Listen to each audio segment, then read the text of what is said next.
Ahora que ya tenemos definida toda nuestra estructura y las variables que se van a estar utilizando dentro de las pantallas correspondientes, ahora nos toca definir cómo va a ser nuestra estructura de nuestra base de datos. Bien, todo esto de la base de datos se va a definir correspondientemente a las delimitaciones que ya teníamos anteriormente. Ahora, si hacemos una recapitulación de lo que habíamos tenido, vamos a encontrar lo siguiente. Para la parte de las cuentas o el inicio de sesión, para ello se guarda en una sección diferente a la que puedes acceder a los datos, pero no vas a poder visualizar tal cual la información. Para la información del perfil personal, aquí, la foto de perfil se va a guardar en los registros específicos del perfil del usuario, tanto el nombre como el correo. Ahora, la parte de las recetas se va a guardar en la base de datos. Ahí ya vamos identificado qué es lo que se va a guardar en la base de datos. En el home se va a ver la lista de las recetas, es decir, que va a ser todas las recetas que se van guardando. Ya vamos haciendo referencia a lo mismo, pero aquí de forma masiva, aquí de forma específica, media específica me gustaría decir, porque a pesar de que es algo específico de nosotros, pero van a mostrarse diferentes recetas, porque va a ser el número de recetas que vamos a estar agregando. Aquí ya es un poco más global porque se va a ver todas las recetas de todos los usuarios. En ver recetas, aquí sí ya es algo específico porque únicamente se va a ver la información de una sola receta. Y aquí en crear recetas, que es básicamente lo más importante, toda la parte de crear es cómo se va a estar estructurando nuestra base de datos. Aquí, ¿qué es lo que vamos a ver? Vamos a crear primero la parte de la foto, los ingredientes, la preparación y el autor. Básicamente son los 4 campos que vamos a estar viendo. Ahora, ¿cómo podemos entender de mejor manera cómo se guarda la información en nuestra base de datos? La información que se va guardando en la base de datos básicamente es como un pequeño fichero. ¿A qué me refiero? A que vamos a tener, por ejemplo, un pequeño folder que en realidad lo vamos a llamar como collection o colección. En este folder, dentro del mismo vamos a tener información que puede ser más folders, y a su vez también vamos a estar guardando archivos. Estos archivos, o serían campos de nuestra base de datos o field, son los que vamos a estar mostrando, los que se encuentran de forma anidada, por decirlo así.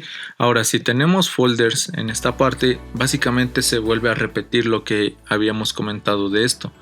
Podemos tener dentro de un folder anidado, podríamos agregar otro folder y tener más archivos dentro de ese mismo folder. Todo va a depender de la estructura que le vamos a dar a nuestra base de datos. Ahora, al decir que la estructura va a tener diferentes números de niveles para poder agregar esa información, no significa que lo vamos a hacer como sea. Se tiene que realizar un análisis de cómo es que va a ir la información para que al momento de nosotros consultar la información siempre sea lo más rápido posible y únicamente tratar de obtener la información que queremos y no obtener información que esté extra y que en el momento no lo vamos a estar ocupando. Eso únicamente nos va a hacer que la consulta se tarde ligeramente un poco más dependiendo del número de datos que vamos a estar consultando. Además de que pues es información basura, por decirlo así, porque no la vamos a estar aprovechando a lo que se requiere. Entonces, ya una vez con esto explicado, nuestra base de datos podría quedar de la siguiente manera. Por ejemplo, podemos crear la siguiente estructura. Podemos crear una colección llamada receta y dentro de ella crear un folder que lo vamos a poner como de colección. Aquí está también, lo vamos a poner como C de colección, y aquí otra que se llame recetas o mis recetas, como quieran. Y aquí en un campo agregar, por ejemplo, mi nombre, que sería, por ejemplo, el autor de quien las está agregando, y dentro de esta colección, subcolección, ya podemos agregar el nombre de la receta, la foto de la receta, los ingredientes de la receta y la preparación de la receta. Esto podría funcionar, ¿por qué? Porque al momento de nosotros mostrar la información en nuestro perfil, únicamente vamos a hacer referencia a un campo y dentro de este campo ya podemos obtener toda esta información. Pero ¿qué es lo que pasa?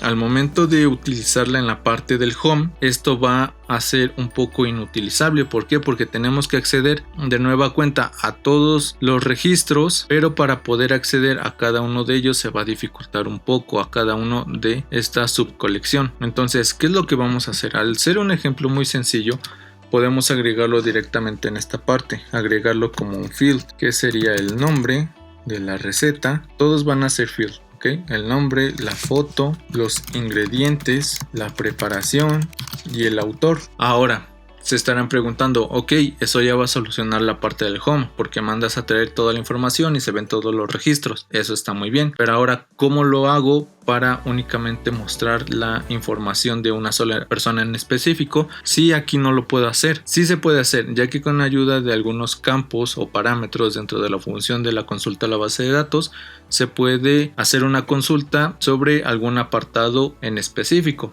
Por ejemplo, si hacemos un filtro solamente por el autor, esto nos va a ayudar demasiado para saber cuáles son las recetas que yo he agregado. Ahora, ¿qué pasa si nosotros, por ejemplo, el autor es otra persona y yo solamente estoy resubiendo esa información, esa receta, porque la quiero compartir? Ok, de eso no pasaría nada, simplemente se agrega un nuevo campo que podría ser creador. El autor va a ser la persona o el dueño de la receta, mientras que el creador va a ser quien agregó esa información, quien la subió a la aplicación.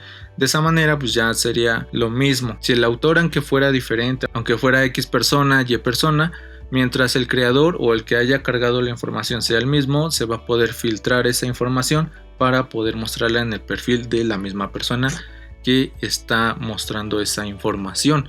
Y de esta manera esto sería un poco más eficiente para poder realizar esta consulta a la base de datos y que se pueda aplicar al ejemplo que estamos realizando. Generalmente los subniveles se utilizan cuando ya vas a verificar información un poco más específica de algo en particular. Por ejemplo, la parte de los ingredientes también se puede agregar a lo mejor una subcolección, pero eso ya sería un poco más avanzado. En este caso lo vamos a hacer así, como un solo campo, ahí van a estar todos los ingredientes.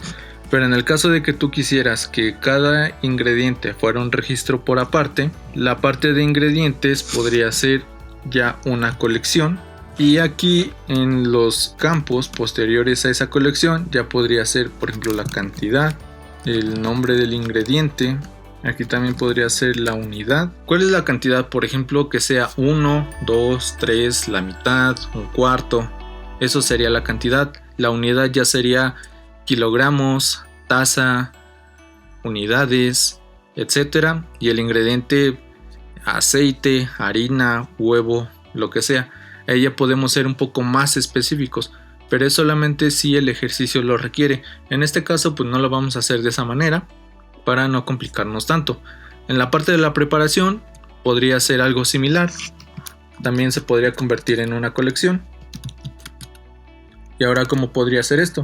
Aquí serían los pasos o número de paso y la descripción. Esto también nos va a ayudar a lo mejor un poco a poder ordenar cuáles son los pasos para poder crear nuestra receta. Eso lo pueden hacer si ustedes quieren, si quieren experimentar, si quieren adecuar un poco más las cosas, pero por el momento todo se va a quedar como lo habíamos hecho en un inicio. Lo mismo, el autor lo vamos a tomar como si nosotros fuéramos los mismos autores. Entonces esta parte de creador lo vamos a eliminar, esto también, y así es como va a quedar nuestra estructura de nuestra base de datos. En el siguiente video te voy a mostrar cómo lo puedes estructurar ya dentro de tu aplicación. Te espero en el siguiente.